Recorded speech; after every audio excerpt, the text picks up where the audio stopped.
with love. Passion with love. Okay, Jesus moved with compassion.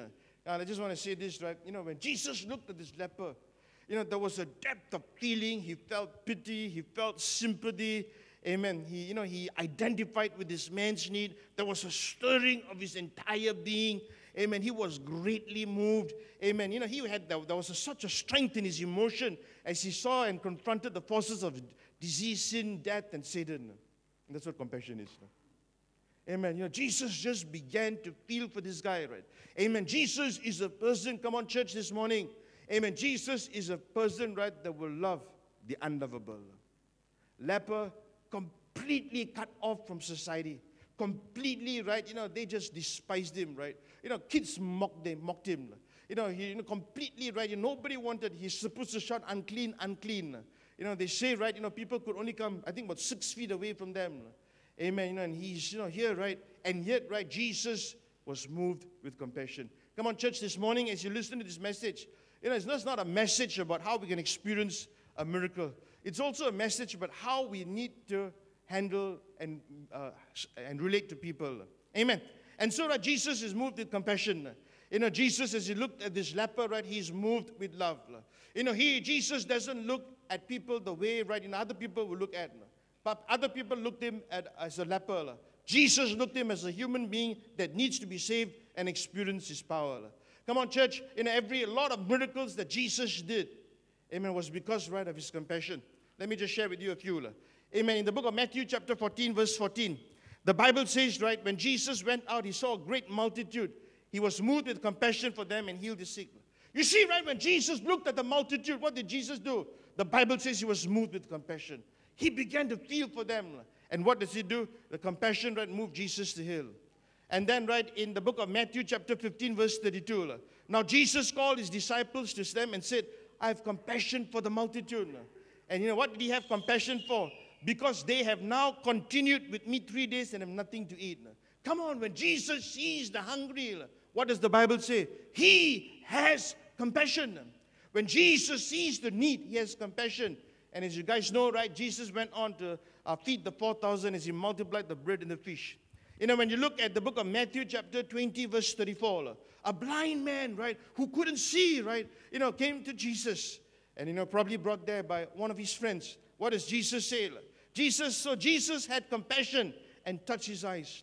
You see, right, the compassion of God moves him, right, to touch. The compassion of God, right, causes him to act. Why? Because Jesus feels. When Jesus looks at us this morning, he feels. He feels, right, when you're going through battling sicknesses. He feels even this morning, right, when you're battling a loss of something in your life. Amen. And that's how Jesus begins to minister. When Jesus saw the leper, he was moved with compassion. In Mark chapter 6, verse 34, when Jesus saw the great multitude, he was moved with compassion. Why? Because it was as though they had a sheep, but don't have a shepherd. And he began to teach them.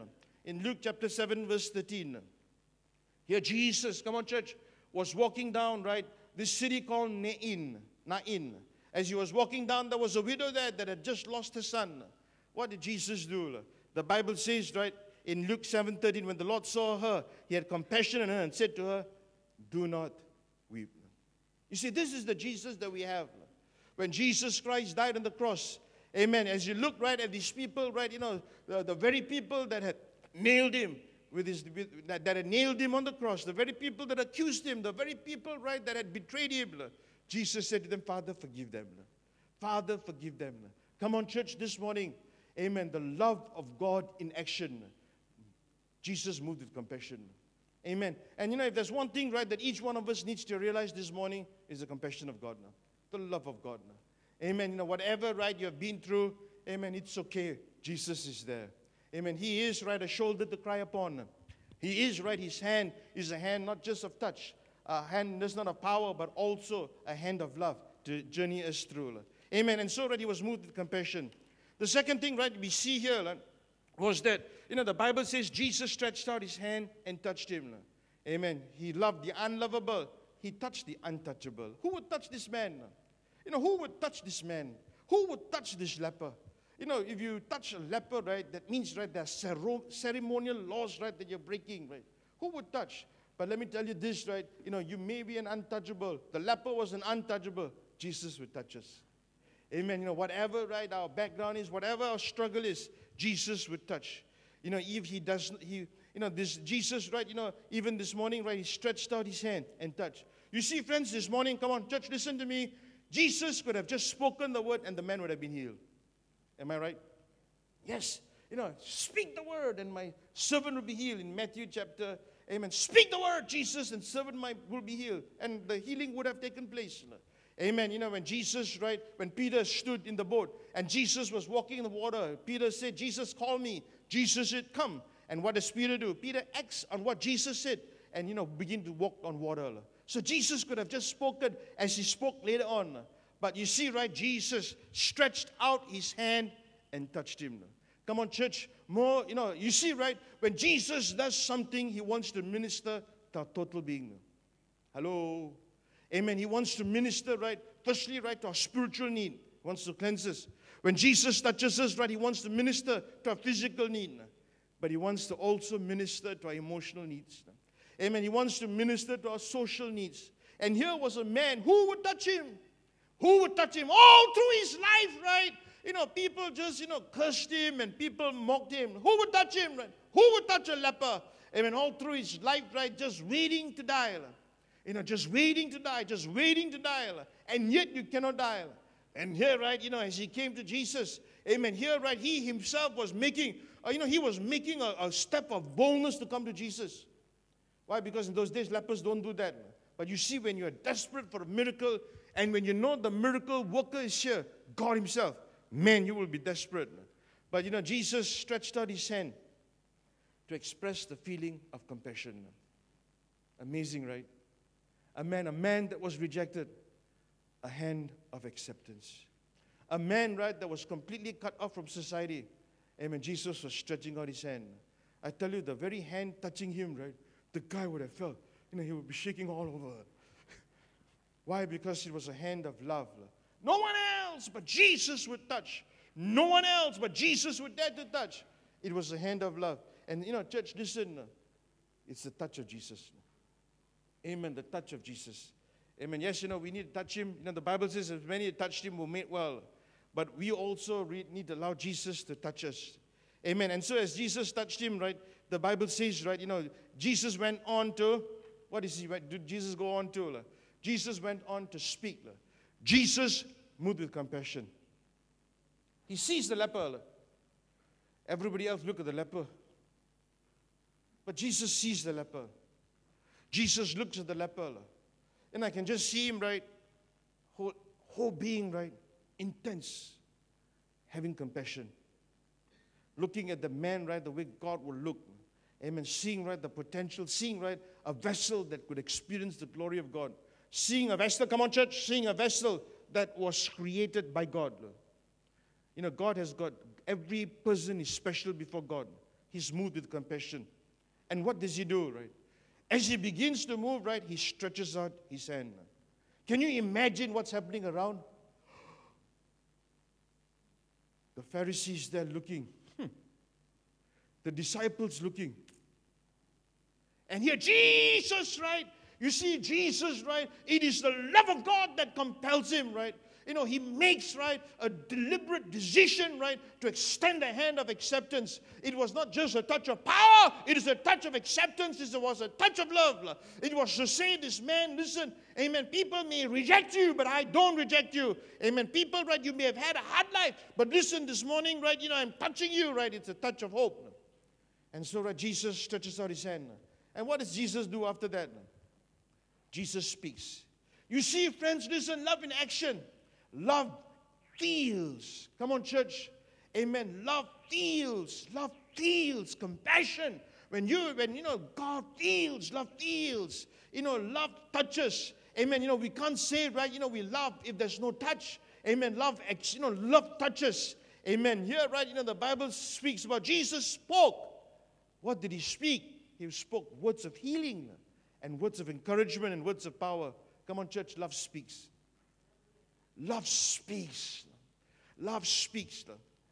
What's the greatest book of love? The Bible. The story of how love God loves us. The story, right, of how Jesus, the greatest expression of love, was when Jesus Christ died on the cross. Come on, church. Amen. This is not some movie. This is reality. This is not Titanic or Kuch Kuch Hota Hai or whatever. Amen. This is reality. This is life. The greatest love story. Amen. Was not Romeo and Juliet. Amen. The greatest love story, right, is here. Right? Come on. The story above every other story. Amen. The person that paid the ultimate price for each one of us. And here, right, you see, right, the Word of God. What does the Word of God speak? It speaks about the love that God wants to communicate His love to us. That's why we have the scriptures. Love speaks. Amen. And here, right, Jesus said, Jesus spoke, the Bible says. And what did Jesus say? Right? Jesus said, you see, friends, this morning, right, love wills. Jesus wills. When Jesus wills, Jesus, come on, I want to say this to all of us here this morning, right? Jesus wills to give us life. He is the bread of life. Jesus is the light of the world. He wills, right? Amen, to remove darkness. Jesus, even this morning, is the great shepherd. Amen. He wills, even this morning, to give us direction. Amen. Jesus is Jehovah Jireh. He wills to provide us. Amen. Jesus, even this morning, come on, church, He's our protector. He is with us. Come on, church, He's there to help us. He wills. He wills to heal. Can I hear an amen? He wills to cleanse. He wills to restore. He wills to provide. He wills to repair what is broken. He wills. Come on, church, look at me. He wills to bring hope to the hopeless. He wills to bring, right, love to the unlovable. He wills to bring forgiveness, right, to the unforgivable. He wills to bring complete restoration. Jesus wills. And then the Bible says, right, after that, what does He say? Be cleansed. In verse 42, it's very interesting, right, as you look at this. And the Bible says, as soon as He had spoken, everybody went to sleep. As soon as He had spoken, what happened? Immediately. Come on, jab the person next to you and say immediately. Amen, immediately. Come on. Immediately. Come on. And the word immediately, some of you know, right, in the cell group, we are doing a series, a book study of the book of Mark. Immediately is one of the key words. Immediately. You see, right, it's action. Love acts. Love does not just keep quiet, but love begins to act. And I want to journey you through, right, quickly, a quick review, right, of all the miracles that took place, some of the miracles that took place in the book of Acts.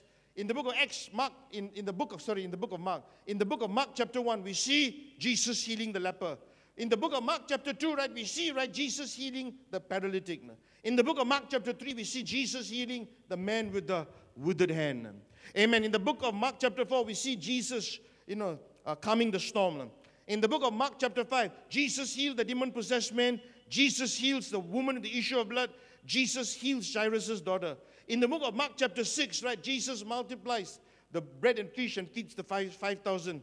In the book of Mark chapter 7, Jesus heals, right, the Syrophoenician's daughter. And Jesus, right, heals the deaf and dumb man. Book of Mark chapter 8, Jesus, multiplies the bread and fish to feed the 4,000. In the book of Mark chapter 9, there's the transfiguration. And Jesus, after that, heals the epileptic. In the book of Mark chapter 10, Jesus heals blind Bartimaeus. In the book of Mark chapter 11, right, Mark chapter 16, you see the resurrection. Miracle, action. Our God is a God of action. Amen. Why? Because love must be expressed. In the book of Romans chapter 5, verse 8, what does the Bible say? But God shows His love for us in that while we were yet sinners, Christ died for us. Action. Jesus said, be cleansed. And the Bible says,